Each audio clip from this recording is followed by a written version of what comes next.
I would argue that over the years Herpa should have made many more Mad Dog models because they're actually good at them. An example of that is this model.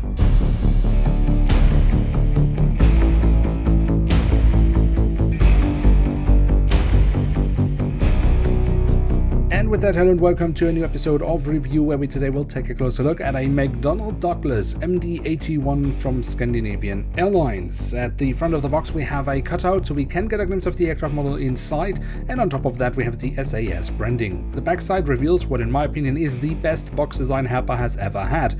Here we get a lovely image of the aircraft in real life. We're provided with the original dimensions of the aircraft as well as the SAS branding and the 3 flags where SAS is based, and we can also see that it is a limited edition. And here she is, the McDonnell Douglas MD-81 in the former standard livery of Scandinavian Airlines, or said in a different way, the standard livery that was in use when this aircraft type was still in active service with the airline. The aircraft model was made from Herpa Wings back in 2013, and my hypothesis is of course that Herpa is actually pretty good at making models of Mad Dogs in scale 500, but the best way to find out if this is actually true is by taking a closer look at the aircraft model. So as always, we start our tour around the aircraft model with a look at the tail section, where we on the vertical stabilizer find the SAS branding. And with the Mad Dog, the horizontal stabilizer has been mounted on top of the vertical stabilizer, and I think Herpa has done a very good job with that. Another unusual thing with the Mad Dog is of course the option of actually being able to deboard passengers from the rear of the aircraft. So basically between the engines there are stairs that can be let down. This has been indicated here very lovely in the print by Herpa Wings. On the fuselage we then find the 3 origin flags of the airline, so Norway, Sweden and Denmark, and we also have the full registration code of the aircraft.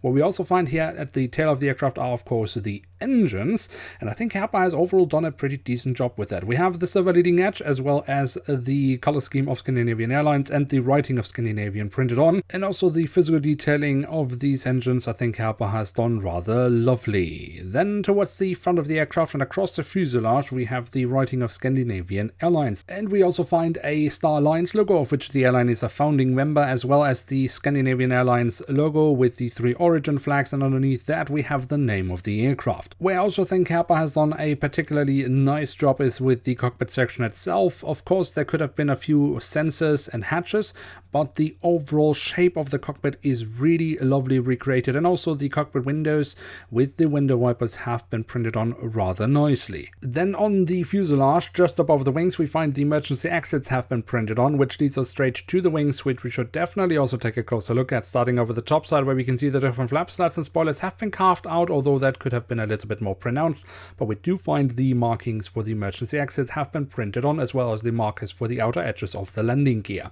Then on the underside of the wings we also have some lovely physical detailing, including the full registration code of the aircraft. Also, when we look at the landing gear, we can see that Herpa has actually done a very lovely job with that and replicating this in true to scale. Especially the main landing gear looks really awesome, but also the front landing gear actually has some really lovely detailing. The only thing I'm missing here are some printed details. And then last but not least, we do also have the doors to the cargo compartments printed on here at the back of the aircraft, just underneath the engines, and of course also in front of the wings here across the fuselage. So there we have it, the McDonnell Douglas MD-81 in the former standard livery of Scandinavian Airlines from Herpa Wings in scale 1 to 500, and what can we say about this aircraft model? Overall, I must say I find this aircraft model to be lovely. Sure, there are a few small things that could have been improved. I think the detailing on the wings could have been a little bit more pronounced, and of course I'm always asking for more printed details. But the overall look and feel of this aircraft model I think is really lovely, and Herpa has done a great job in replicating the Mad Dog here in scale 500. But of course the livery does also help. Where I also think Herpa has done an excellent job is with the mold, especially around the cockpit section, but if I was to play devil's advocate, I would say that they could have done a better job in the way they mounted the wings into the fuselage. That could definitely look a little bit nicer in my opinion. Still, when I look at the aircraft model, I struggle not to fall a little bit in love, and I think that's always a good sign with the Herpa Wings model, because it doesn't happen that often these days.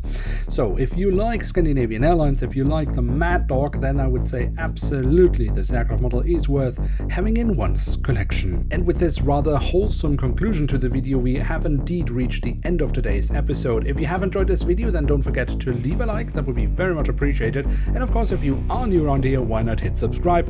That would be absolutely awesome. With that, I'd like to say thank you very much for watching. Hope to see you soon again. I'm checking out, and bye.